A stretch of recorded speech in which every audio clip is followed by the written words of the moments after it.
रात का तीसरा पहर था। गांव के बाहरी छोर पर स्थित मिट्टी की झोपड़ी से धीमे धीमे सिसकियों की आवाज आ रही थी। 12 साल की पारो अपने छोटे भाई सूरज को गले लगाए बैठी थी।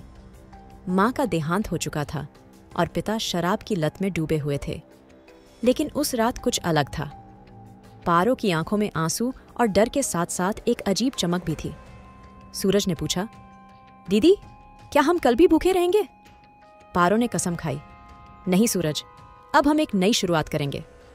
अगले दिन पारो ने गांव के सरपंच के घर जाकर काम मांगा। सरपंच की पत्नी ने उसे कठोर निगाहों से देखा। तुम क्या कर सकती हो लड़की?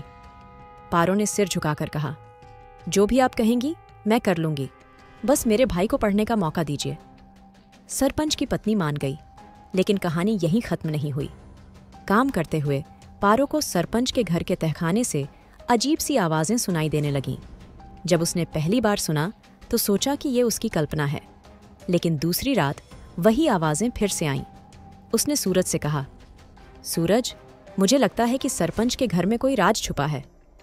सूरज डरते हुए बोला, दीदी, हमें इसमें मत पड़ना, अगर उन्होंने हमें पकड़ लिया तो? लेकिन पारो ने ठान लिया था। रात के अंधेरे में जब सब सो रहे थे, पारो चुपके से तहखाने की ओर बढ़ी।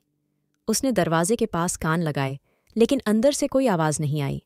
अचानक किसी ने उसके कंधे पर हाथ रखा। पारो पलटी और सरपंच की पत्नी को देख सन्न रह गई। क्या कर रही हो यहां? उसने कड़क आवाज में पूछा। पारो ने डरते हुए झूठ बोला, मैंने कुछ गिरते हुए सुना, देखने आई थी। सरपंच की पत्नी ने उसे घूरते हुए वापस भेज दिया। अगले दिन पारो ने सूरज को अपने साथ ले जाकर तहखाने का दरवाज़ा खोलने का प्लान बनाया। दोनों ने साहस जुटाकर रात को दरवाज़ा खोला। अंदर का नज़ारा देखकर उनके होश उड़ गए। तहखाने में बहुत सारे सोने के सिक्के और गहनों के डिब्बे रखे थे।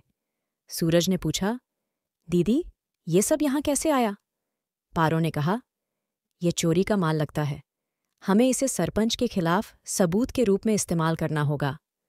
अगले दिन पारो ने गांव के लोगों को इकट्ठा किया और सरपंच की पोल खोल दी। लोगों ने सरपंच को पकड़कर पुलिस के हवाले कर दिया। सरपंच के घर की संपत्ति को नीलाम कर दिया गया और पैसे से गांव के बच्चों के लिए एक स्कूल खोला गया।